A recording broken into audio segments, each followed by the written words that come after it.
From beautiful northern Vancouver Island, it's John Lovelace's Wings Over Canada.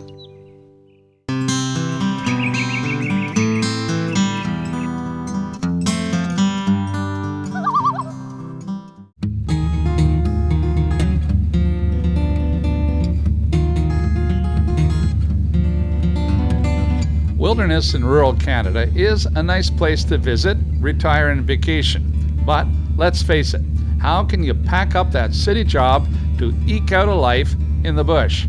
To answer that question, on today's show, we thought we would take one area of rural Canada and look how people live up here and still pay the bills. We have picked Vancouver Island North, which to me is about as good as it gets. Up here, there are freshwater lakes, you have the Pacific Ocean, and there are mountains right out of a postcard. There's fishing, whale watching, and great little communities.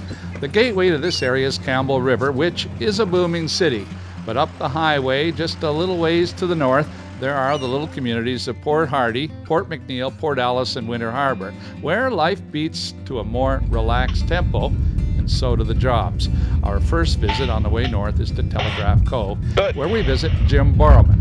And I've decided to leave the airplane at the Port McNeill Airport, which is only 10 minutes north of the seaside village.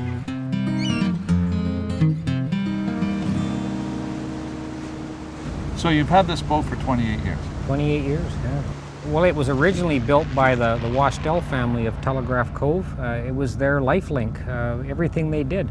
If they wanted to tow logs into their sawmill, if they wanted to tow lumber out to all the communities around here on these islands in the Broughton Archipelago. And now you're using it for?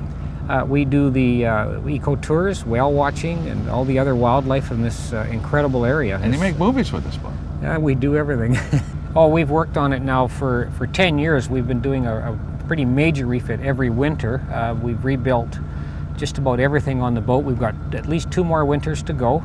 I think all that'll be left that's original will be the name. This is the interesting part of the story, because this boat, at some point, you might be able to come and be on this boat, right? My wife and I aren't getting any younger. Well, she is. But our plan will be that we will take the boat and we'll have a Coast Guard certification for 8 passengers, and we'll cast our lines from the dock and we'll head off into the jungle out here, as they call it, for a week or 10-day long trips, and hiking in some of the areas. At night we come back and the chocolate on the pillow, just the chocolate on the pillow. This is a great life out here on Johnstone Strait in a boat that is almost as old as we are. And who's holding up better? I think the boat is right now, but you're looking pretty good. I was going to say you are. The northernmost community on the island is Port Hardy, and here the Celtic Seafoods processing plant is a key employer to the region. So fish processing is a big part of the local economy. Yeah, with the processing, we have the jobs, we have the spin-offs, we have the local stores that see the benefit of all this. Are you going to be adding more jobs? Well, we're hoping to always add more jobs, but it's an older facility. It was built in 1966, so it's been a challenge to keep it up to standards, and we're working continually to keep it up. Well, the future looks good. The tourism has been exploding up here. There's been great sport fishing, kayaking, nature wilderness. It's just great here on the North Island. We've got beautiful beaches on the west coast, and I love this spot up here. It's great. Port Hardy is a great place. So, Christy, you're obviously passionate about this. Yes, I love fishing. I love the fishing industry, and I think that there's a future in it. Well, people would wonder, they're sitting down in Vancouver or Toronto and say, how does somebody get passionate about working in a fish processing plant? Like, come on. Because I love being on boats, and I can't really be on boats because I have 2 young kids at home. So this way I can be in the fishing industry and helping the fishermen have a future. Now, what are the, tell me about the lifestyle. Like, do you like this?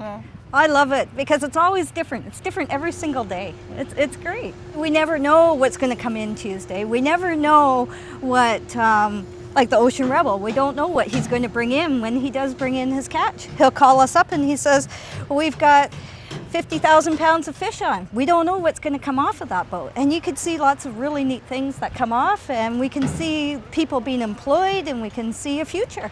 So, I mean, what's your future? Where do you go from here?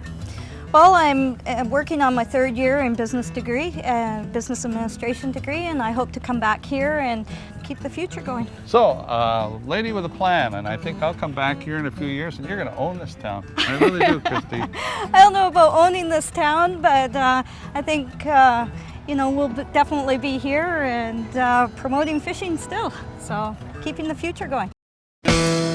DVD copies of this show and all 172 episodes of the Wings Over Canada series are available, singly or in box sets at wingsovercanada.ca, or give us a call toll-free at 1-866-909-4647.